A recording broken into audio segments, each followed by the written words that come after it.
का हो? अरे ये कुछ सौदा बना के तू काहे के भकुआ के बैठल बाड़ू हो?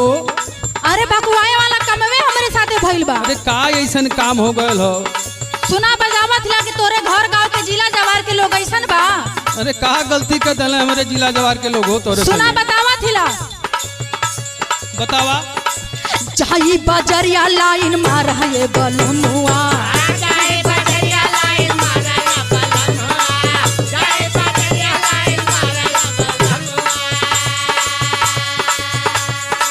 एक तारू पहवानी हार है बलमुआ, एक तारू पहवानी हार है बलमुआ।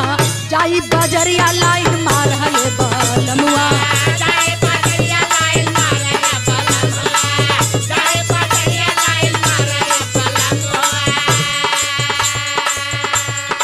तो सुना सुनावा। ऐसने लोगन का एक ठे उपाय हो। कौन हो? उपाय हम तोके बतावत हई। ठीक बा बतावा। जरे वाला न के जरावा बारी धनिया। अरे ये तो ठीक है बतावत हुआ।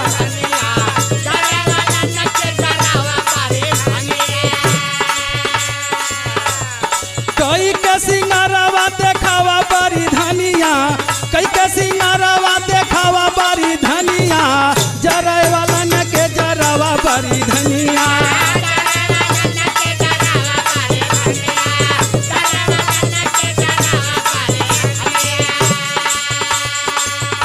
देखा हम बतावत हिला, हम लाइन बाजारे जाइला ना, हमरा के लाइन मारेला। के मारला हो? सुना बतावत हिला। मारे लाइन जवन बेचे सूटा साड़ी।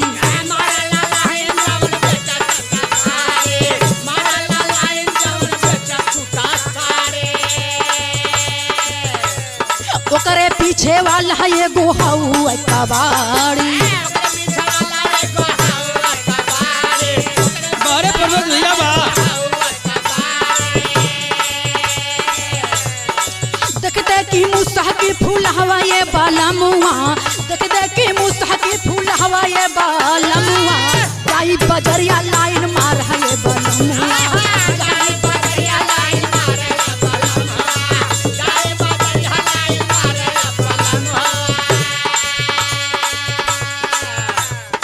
सुना ई तोहार गलत फहमी हो। काहे हो? कि तोके सब लाइन मारत हो। अच्छा ठीक बा बतावा। अरे वो लोग के सामान बेचे के हो और ग्राहकन के बुलावे के हो। अच्छा अच्छा जितना प्रेम से बुला ले। अच्छा ठीक बा सुना बतावा। लेकिन एक हमार बात सुनला। सुनावा। तोके बनवले भगवान इतना सुंदर। अच्छा अच्छा यही से सब लाइन मारेला।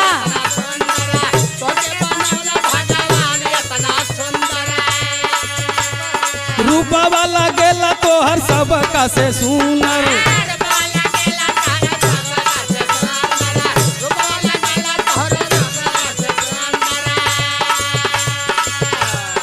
अखिया में कजरा लगावा बारी धनिया, अखिया में कजरा लगावा बारी धनिया।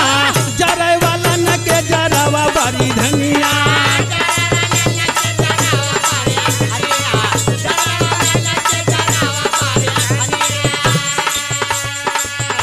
देखा हो जौन ठेलवा पे सब्जियां बेचेला ना, उहो बड़ा तेज लाइन मारेला हमरा के। अरे वो का कहने तोके हो? वहू का नियत ठीक नहीं थे। बा सुना बतावा। मारे ला लाइन जावन बेचे भिंडी मरचा।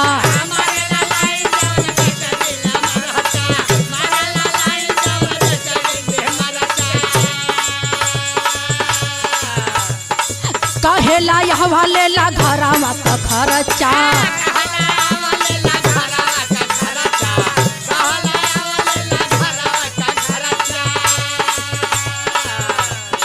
छोला वाला छोला हवा खियावा ये बालमुआ, छोला वाला छोला हवा खियावा ये बालमुआ। जाई बजरिया लाइन मारा ये बालमुआ।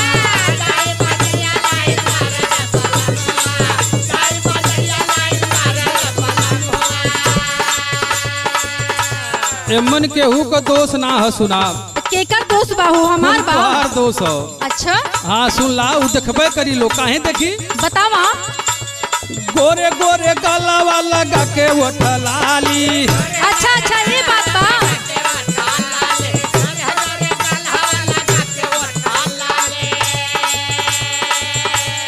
जियत मुआई देले कनवा के बाली आय हो दादा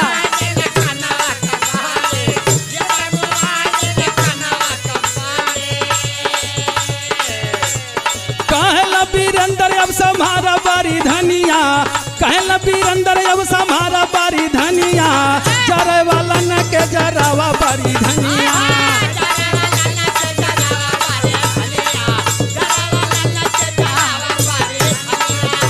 बजरिया लाइन मार ये बलमुआ कैसे सिंगारावा देखावा बारी धनिया जाई बजरिया लाइन मार ये बलमुआ